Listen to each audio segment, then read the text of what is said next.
Hello, dams. Welcome. You've come to the wrong place at the wrong time. That must mean this is the wrong stuff. Guy Denton, how's it hanging? I am doing well, man. It's good to see you and hear your dulcet tones. It's been a while. It has been, right? So the last time we talked was before Halloween. And as I recall, you and I were planning to possibly wear our costumes, but we never did an episode. Did you end up going trick-or-treating? Or did you go to parties? Well, you know, on what happened was we had a little scheduling snafu because I ended up taking a few days off. On a Halloween night, Matt, and this is terrifying, I saw the B-52s perform here in DC. Love Shack, baby! Precisely. And you know what? You know what's funny? They sounded really, really good. All of their voices are intact, and the band was tight, but looking at them was pretty dispiriting. But they're all in their 70s, which I didn't even know, but as you can imagine. But everyone there was dressed up, some disturbingly so. So that was my Halloween festivity. I feel like I could sing the dude's part in Love Shack. I think I could do it. Have you never drunkenly... the women are really good. You haven't attempted that at karaoke before? We could do it now if you've got the music.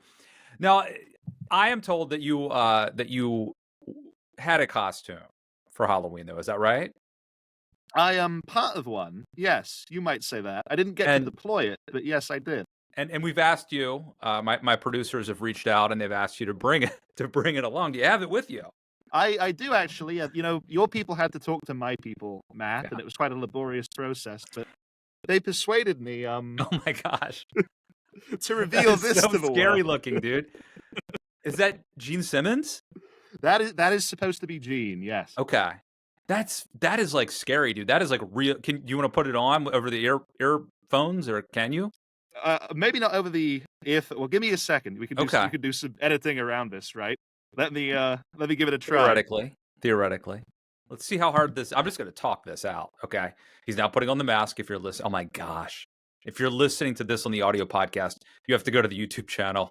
This is so disturbing. Oh my gosh. This is the scariest. And now he's putting the headphones on over it. Dude, this is like literally the scariest costume I've seen in my life. It's legitimately disturbing. Can you hear me? I can. How does it look? It looks legitimately disturbing. Like, do you remember the first time you watched Silence of the Lambs and they brought him out in that like mask? This is worse than that. My I don't know. I think it's cutting off the blood flow to my brain, Matt. So my vocabulary. It's affecting your audio too. It's so quiet. Okay, you can take it off now.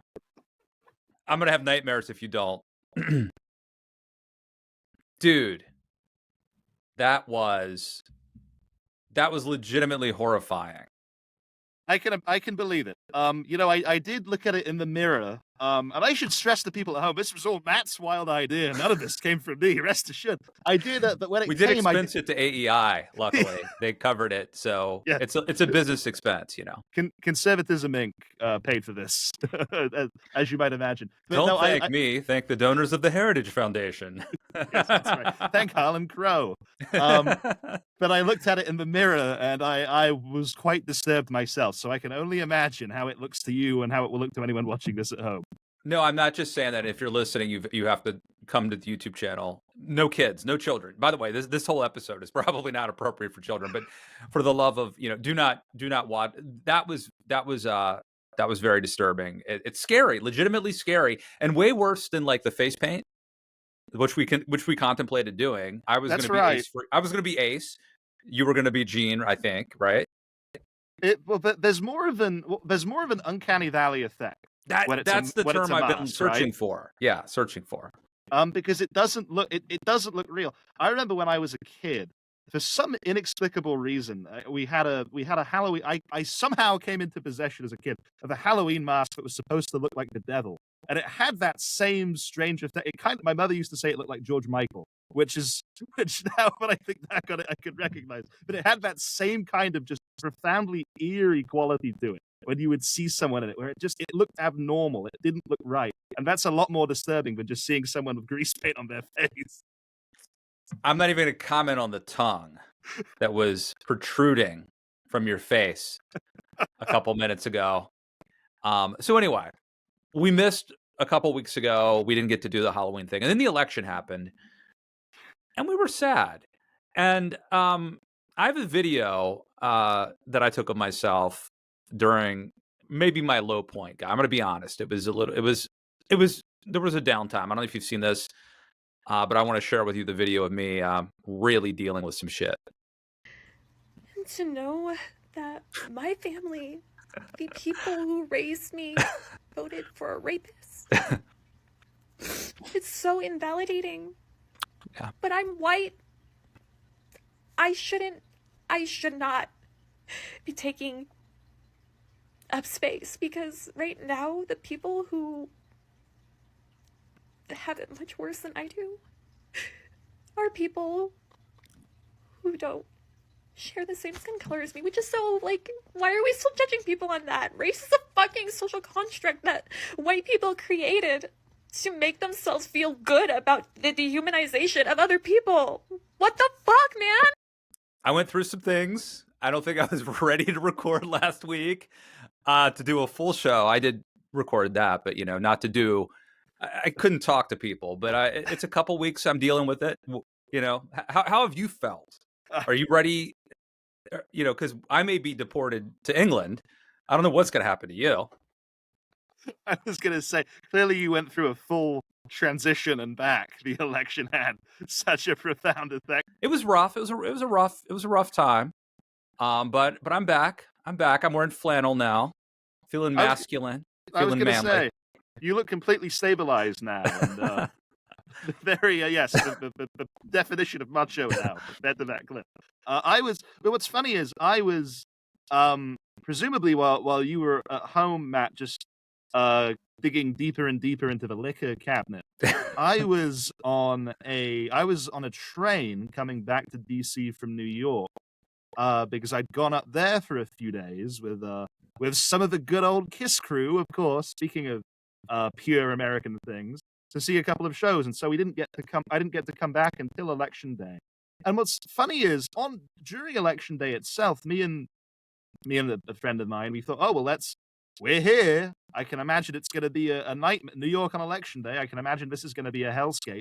Let's go take a look at Trump Tower and Fox and Rockefeller Plaza and some of the other big locations where you would assume there would be a lot going on. At Times Square too. And really, there wasn't. It was very quiet. I was shocked. Times Square itself was the quietest I've ever seen it. You could actually look around, which was disarming in and of itself. Even the perverts are like, I'm out of here, man.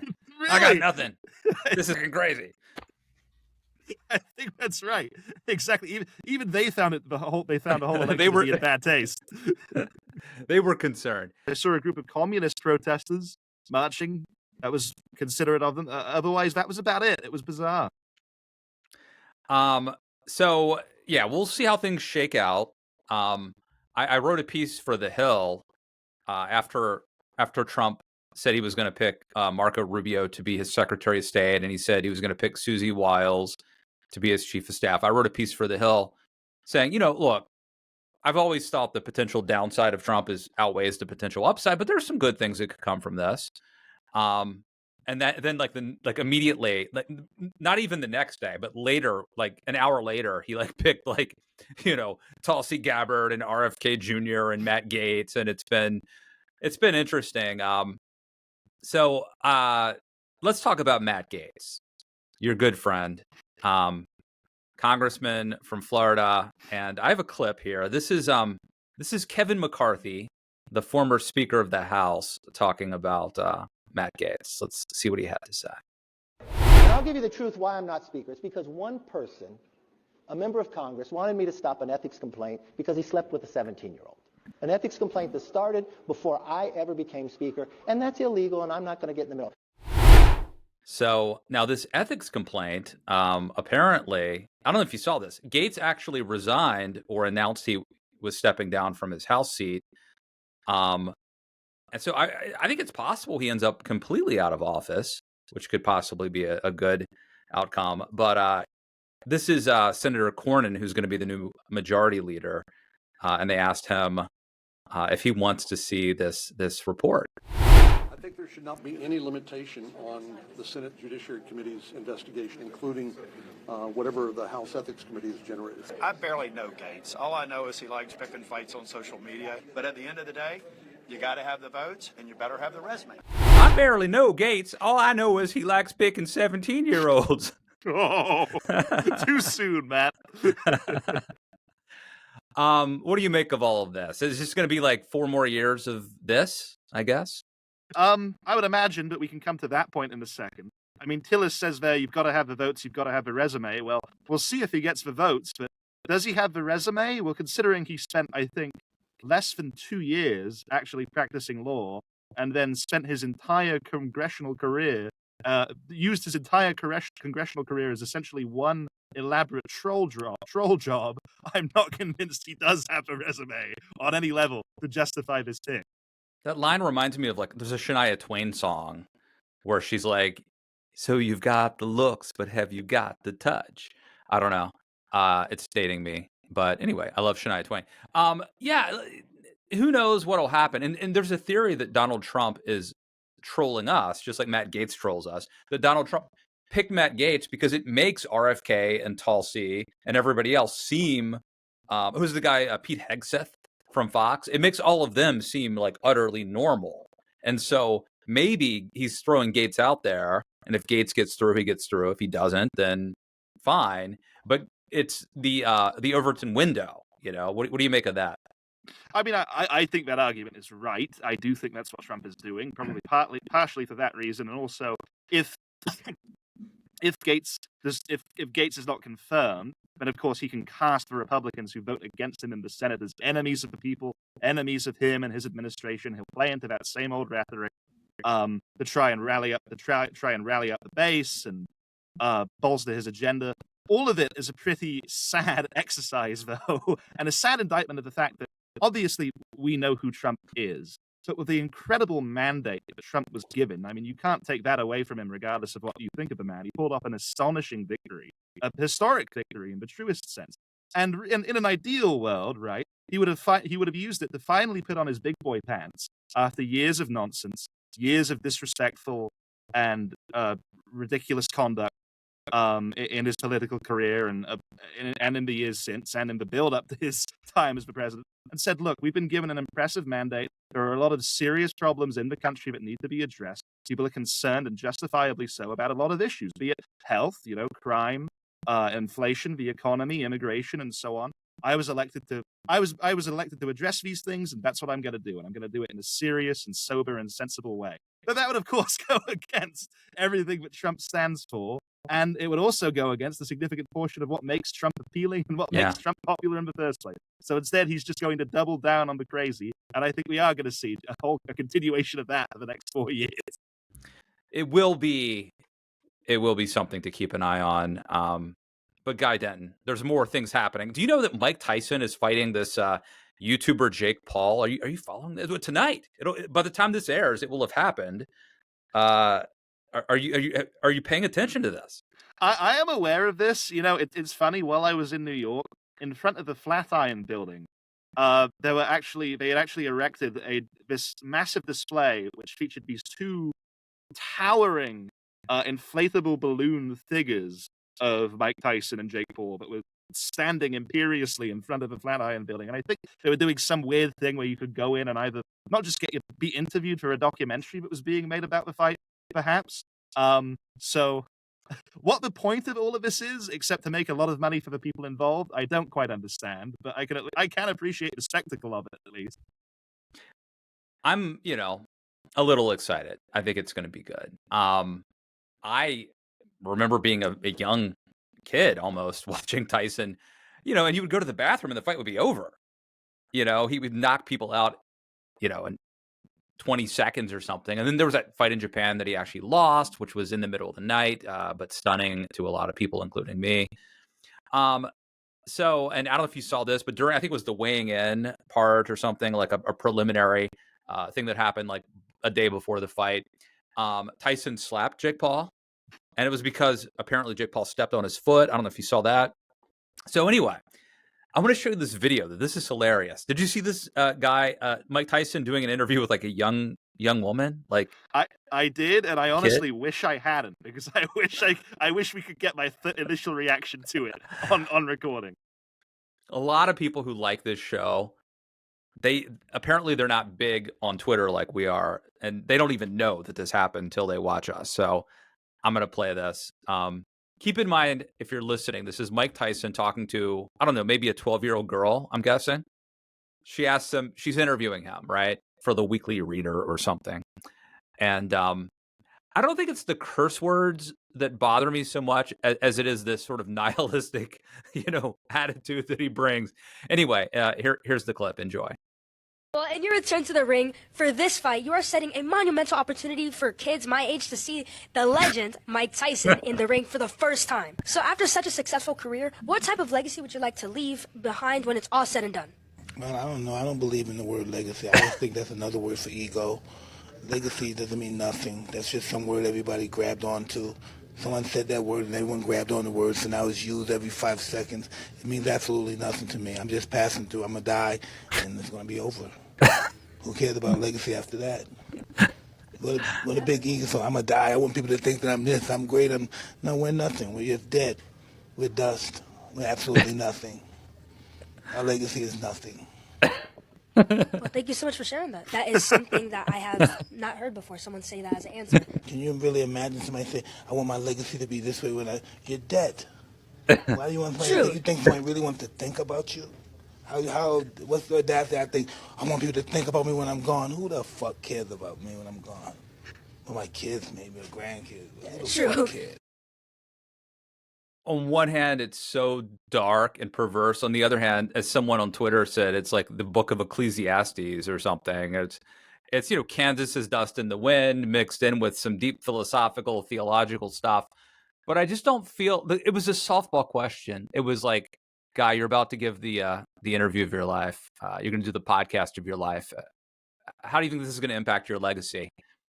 He could have been like, this is really important. It's going to be fun. We're going to have a good time. We're going to make some money for charity. And instead he goes like, nothing matters. Life doesn't matter. We're all going to die. And she's like, I've never heard that. I've never thought of that before. I know. This is scarier, professionally. Scarier than your Gene Simmons mask. The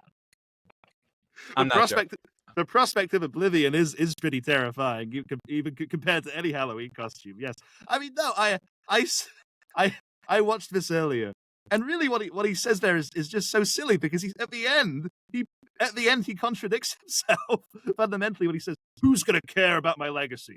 Oh, well, apart from my kids and my grandkids, I guess. But otherwise, what difference does my legacy make? Well, isn't that? I mean, first of all, it's. I give him props, I guess, to your point. There, if that does have any utility, it's at least he gave the TikTok generation a crash course in nihilism, which, considering that as we know, the Atlantic has featured a good piece about this the other day. Young people can't read books anymore and don't read books, so that if TikTok is a means of providing that education, then that's good.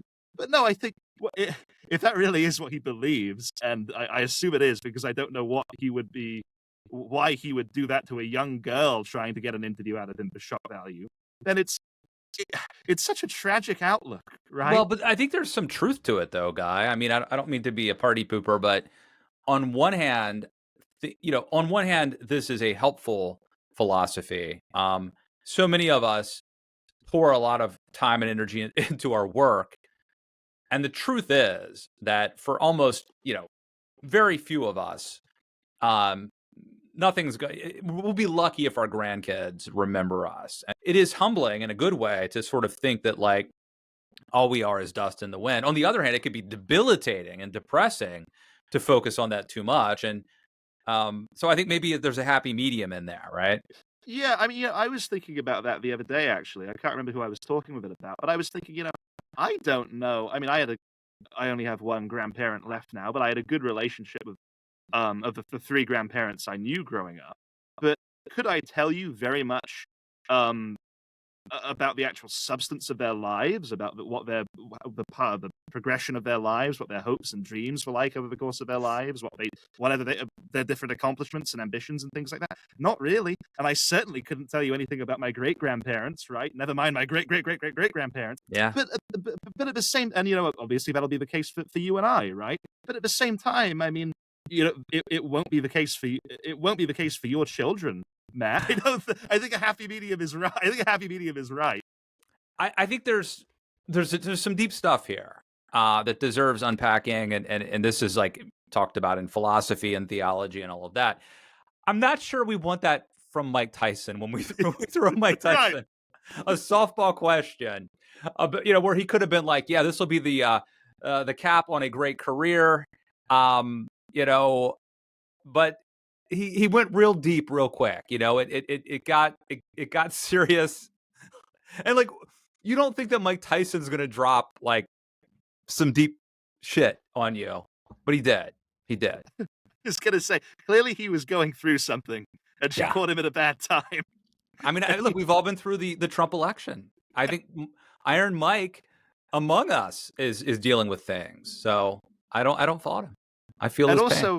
Also, that ear that he bit off, I mean, people will be talking about that for generations to come. I have total faith. So I don't think he should be quite so pessimistic about how he'll be remembered. I remember that night. Yeah. That was a big deal, biting that ear. Clean off.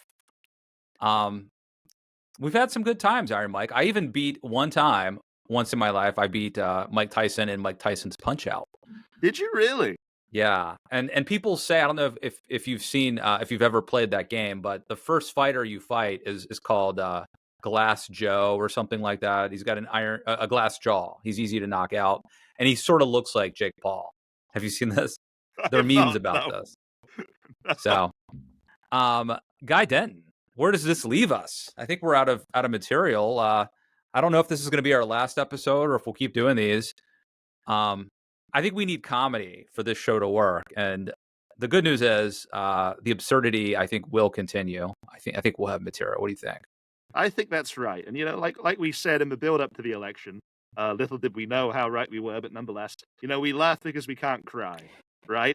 And I think if we follow that, if we adhere to that in the coming months and years, there'll be a lot of laughter still to be enjoyed, given the state of things. Indeed, my friend. Okay. We'll keep your feet on the ground and your eyes on the stars, or whatever Casey Kasem, who sounds a little like Trump. The Casey Kasem is a little like Trump. It's part Regis Philbin, part Casey Kasem, and then maybe a little Eric Cartman sprinkled in. I think if you do that, you can do Trump. We will do that, my friend. Dem. And please do not wear that mask again until next October 31st, though, for the love of all that is sacred. You will, it's very disturbing. So that's how this show does get canceled. It'll be a human rights violation. Taken off the air for a human rights violation if I keep wearing that every week.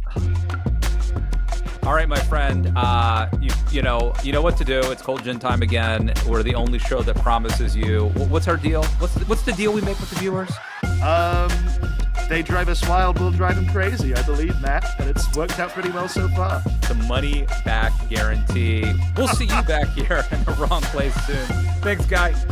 Not a guarantee. Thanks, Matt.